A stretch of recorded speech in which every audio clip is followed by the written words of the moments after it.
The first question, what exactly is a facelift? Now this can be a very confusing term, and first of all, nobody wants a facelift. The word facelift scares people, and it's really, patients come in and they're so confused about what a facelift is because you look in the newspaper, you turn on TV, you hear about quick lifts, Mac lifts, S lifts, lifestyle lifts, mini lifts, maxi lifts, partial facelifts, neck lifts, mid facelifts. What is a facelift?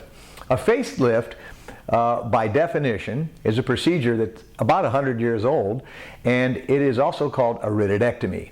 A classic facelift has incisions in the sideburn, in front of the ear, behind the ear, and back into the hairline, and all these incisions are hidden. Also, a classic facelift involves a platysmoplasty, which is a small incision under the chin where we put the neck muscles together.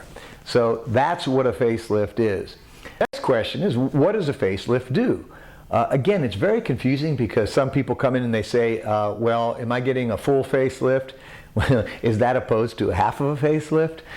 Again, this confusing nomenclature. A facelift basically is a procedure to address the jowls and the neck skin, and it's really from here to here. So a facelift really doesn't do anything from here on up and doesn't do anything below here.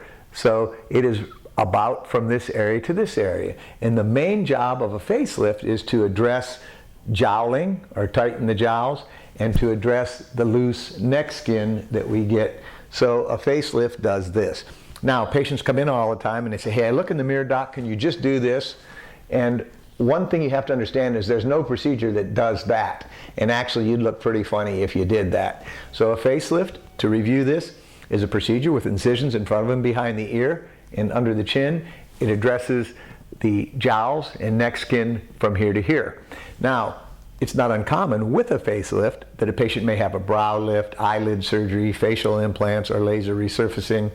But a facelift by itself, the rhytidectomy, the classic procedure, is what we just described. Next question is, what won't the facelift do? And this is really important because sometimes patients will come in and they'll say, I want a facelift, and they'll say, I'm really anxious to get rid of the wrinkles around my mouth or the crow's feet or the furrows in my forehead. Remember, a facelift classically is a procedure that addresses loose skin and jowls from here to here. Now, a facelift does very little or nothing in this area, the central oval of the face. And if you try and make a facelift do something in that area, it looks very unnatural. Everybody's seen a bad facelift where the patient's mouth is about twice as wide. So again, the facelift does very little in this area. It is primarily for the jowls in the neck. And we can do things along with the facelift to approach this area. We can do laser resurfacing, eyelid surgery, facial implants, and brow lifts, but the facelift does very little in the central part of the face. Now, this next question is really important, and I get this a lot. People say, well, I was watching TV and they advertised this facelift. I see the advertisement every hour, and it says it's a medical breakthrough and it's revolutionary, and you can drive home and you don't need bandages and you only miss 3 days from work.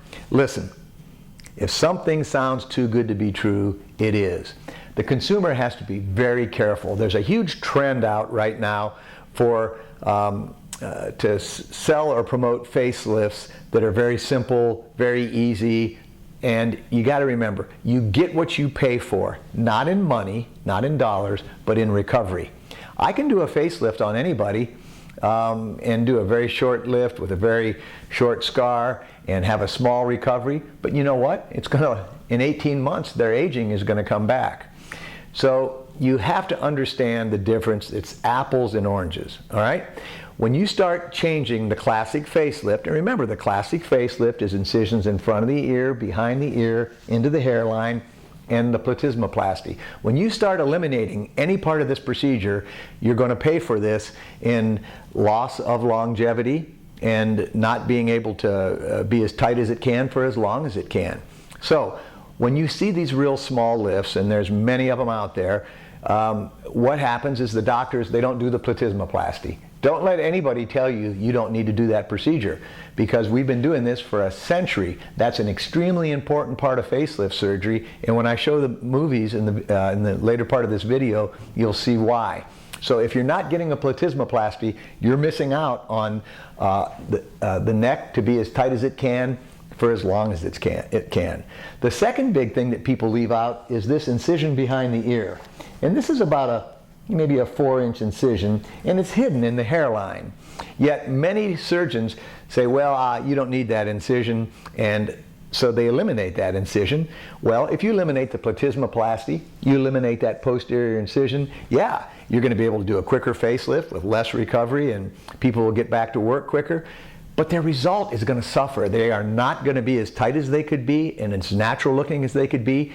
And believe me, every week somebody walks into my office that has had one of these miracle lifts, and they feel really taken advantage of because their skin is back, or really was never tightened enough in the first place. And before you consider having any of these corporate type lifts, just Google the name of that company and Google complaints for that type of facelift. It doesn't bother me that anybody's doing a short scar facelift with a small incision, small recovery, if they promote it as that. But believe me, if that procedure was really adequate, no surgeon would ever do a bigger procedure. We do bigger procedures for a reason. So when do I use these little small short scar facelifts? Maybe on a patient that's 38. I never do them on a patient that's over 40 because those patients need this back incision. This is really important to pull the neck skin. You can't pull the neck skin with a front incision. And you'll have people argue and say they can, but you look at 100 of their pictures before and after, and look at 100 of my before and after pictures, or other surgeons that do a comprehensive facelift, you'll see a big difference. And again, I don't care what somebody does as long as they give full disclosure to the patient. I see many elderly patients that were taken advantage of by some of these companies. They were sold a bill of goods. They had this small little lift, and in reality they needed a big lift. And what happens? Well, first of all, it doesn't address their aging. So they've had a facelift. They've spent as much money as would cost for a normal lift in my office. And a week after their facelift, or a month after their facelift, they still have extra skin here because they didn't have a platysmoplasty. They didn't have that posterior incision. I'm not talking bad about anybody or any lift, but again, you get what you pay for, not in money, but in recovery. So if you're going to have a facelift, you got to find out, what does that surgeon consider a facelift? Because a classic facelift, and I know you're getting sick of hearing this, incisions in front of and behind the ear that are hidden, and a platysmoplasty. An additional situation when talking about these small lifts, there's a lot of reasons why some doctors do these lifts, and that's because some doctors don't have the training or the ability to put a patient to sleep, or they don't have I'm sitting in my AAAHC fully accredited surgery center.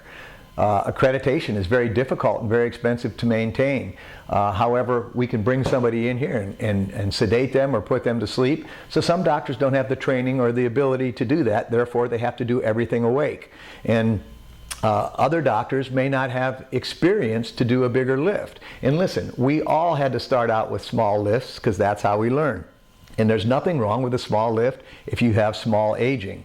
So again, you have to ask, why is somebody doing a facelift on a patient that's awake? Because anesthesia, if done correctly, is very safe. I think people are in more danger driving to my office, being out on the road in a traffic accident, than they are having an anesthetic complication. And so it's not fair to downplay anesthesia. All our patients have a history and physical and the appropriate lab work. And why does a doctor do stuff awake? Okay, well, maybe he or she doesn't have the training for anesthesia, doesn't have the facility for anesthesia. And I'm not saying that there's anything wrong with this type of surgery, but bigger lifts really require IV sedation or anesthesia because you're doing more surgery and you're getting more result and you have more recovery.